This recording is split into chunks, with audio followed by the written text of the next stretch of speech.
Na manhã abafada de uma terça-feira, em Porto Alegre, o advogado criminalista Horácio Brandão abriu um envelope pardo deixado discretamente em sua caixa de correspondência.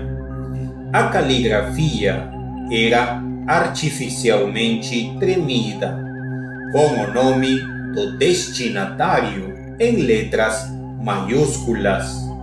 Dentro, um pequeno bilhete datilografado. Seus pecados são documentos públicos. Hoje, os autos se fecham para sempre. O papel parecia impregnado com o cheiro metálico do tempo, envelhecido artificialmente. Quando Horácio puxou o segundo conteúdo, uma espécie de cartão dobrável, a explosão foi seca, abafada, mas brutal. O torso do advogado foi encontrado a 3 metros da cadeira. O caso chocou o Estado. A explosão destruiu metade da cozinha do apartamento e feriu a empregada doméstica, que apenas observava à distância. A perícia confirmou que era uma bomba artesanal de impacto direcional, ativada ao abrir a aba da carta. Pequena, silenciosa e eficiente. A imprensa especulou terrorismo, mas a investigação esbarrou na ausência total de impressões digitais ou DNA. Nenhuma câmera captou o entregador. Nenhuma pista real foi deixada. Mas alguém, em algum lugar, havia começado uma contagem regressiva com tinta, pólvora e rancor. 5 dias depois, outro envelope semelhante chegou ao consultório da psiquiatra Lúcia Feitosa, especializada em laudos para processos judiciais. O atendente entregou a correspondência no fim do expediente e ela a abriu sozinha dentro de sua sala. A explosão arrancou a porta de madeira, espalhou fragmentos de mandíbula no carpete e perfurou a parede de drywall da recepção. Os estilhaços chegaram até a sala de espera, atingindo uma criança de 8 anos que aguardava consulta com outra profissional. A polícia agora não tinha mais dúvidas. Havia um assassino metódico, com habilidades em engenharia e conhecimento jurídico, enviando cartas-bomba a figuras específicas. Uma força-tarefa foi criada. No entanto, o que mais aterrorizava os investigadores era a escolha milimétrica das vítimas. Ambos os mortos haviam se envolvido em um mesmo processo criminal ocorrido 8 anos antes, que envolvia a condenação controversa de um jovem pobre acusado de homicídio. Caso notório pelo desaparecimento de provas e manipulação de laudos. O nome do acusado, Mateus Alencar, encontrava-se desaparecido desde 2015. O detetive André Silveira começou a reconstruir o caso antigo. Mateus, na época, com 19 anos, foi preso pela morte de um empresário em um latrocínio mal explicado. Alegou inocência até o fim. A promotoria baseou-se unicamente em um vídeo desfocado e no testemunho do próprio advogado Horácio, que convenceu o jovem a confessar, prometendo redução de pena.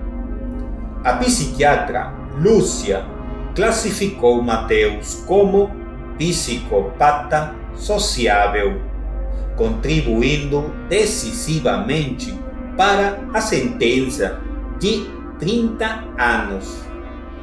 2 anos depois, Mateus sumiu após uma rebelião no presídio. Oficialmente, morreu queimado na cela, mas o corpo jamais foi identificado. Enquanto Silveira mergulhava nos arquivos do processo, outro envelope explodiu. Desta vez, em um escritório da Defensoria Pública. A vítima foi Marcos Prado, servidor responsável pela supressão de recursos no julgamento. A perícia encontrou entre os escombros um papel parcialmente queimado com uma inscrição perturbadora: os justos não estão seguros, os omissos menos ainda. O assassino parecia não mirar apenas os culpados ativos, mas também os que calaram diante da injustiça. Um senso distorcido de justiça guiava a mão que escrevia os bilhetes e armava os detonadores. Silveira conseguiu contato com uma ex-namorada de Mateus, Carla, que o visitava frequentemente antes de sua suposta morte. Ela revelou que Mateus se correspondia com alguém de fora, um mentor anônimo que o encorajava a escrever sobre sua história e planejar um acerto de contas intelectual. Ele dizia que um dia as cartas que ele escrevia iriam devolver o peso da balança. Disse ela. Carla entregou ao investigador um caderno escondido entre pertences antigos. Nele, vários rascunhos de cartas com linguagem jurídica, diagramas de bombas improvisadas e uma lista de nomes. 4 deles já estavam mortos. Entre os nomes restantes aparecia uma juíza aposentada, um repórter investigativo e o diretor do presídio de Sapucaia. A juíza, percebendo a conexão, entrou em pânico e fugiu do estado. O repórter foi colocado sob escolta, enquanto o diretor do presídio, já debilitado, por um AVC, permaneceu em casa, numa cadeira de rodas, mas era tarde. Uma semana depois, ao abrir uma caixa de chocolates deixada anonimamente em sua varanda, a cabeça do ex-diretor foi lançada contra a parede, como se o inferno tivesse cravado um selo final sobre sua testa. Silveira decidiu ir pessoalmente ao encontro do último nome da lista, Raul Sá, repórter que, na época, desmoralizou publicamente Mateus com uma série de matérias sensacionalistas, utilizando provas duvidosas e declarações manipuladas. Hoje, Raul vivia isolado, com problemas mentais, consumido por culpa e vício em calmantes. Ao ser confrontado com a informação de que era o próximo, sua reação foi quase de alívio. Eu já estou morto desde aquele artigo, disse. Mesmo assim, Silveira tentou convencê-lo a sair da cidade. Raul recusou. Na madrugada seguinte, a carta chegou, mas dessa vez Raul não abriu. Chamou a polícia. A bomba foi desarmada com sucesso. O envelope continha uma única folha com um QR Code. Ao escanear o código, os peritos encontraram um vídeo curto. Mateus, ou alguém com uma máscara com seu rosto impresso, sentado diante de uma parede coberta por recortes dos jornais da época. Ele dizia: a justiça falhou. Eu devolvi. A balança está nivelada. A última carta não será entregue, será escrita. Na manhã seguinte, o corpo de Silveira foi encontrado carbonizado dentro do próprio carro, estacionado diante da delegacia.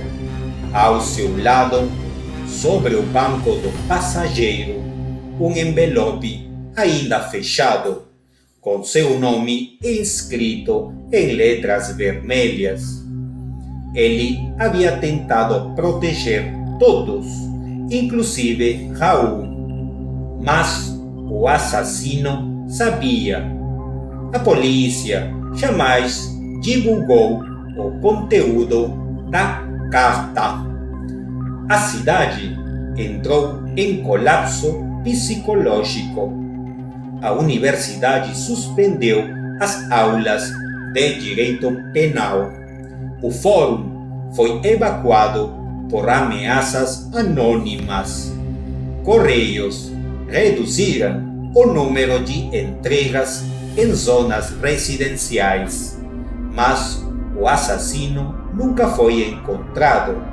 Até hoje, cartas com nomes de juízes e promotores são recebidas como maldições. O terror deixou de ser uma sequência de crimes e virou um símbolo. O lembrete de que, no país onde justiça é luxo, até o inferno envia correspondência registrada.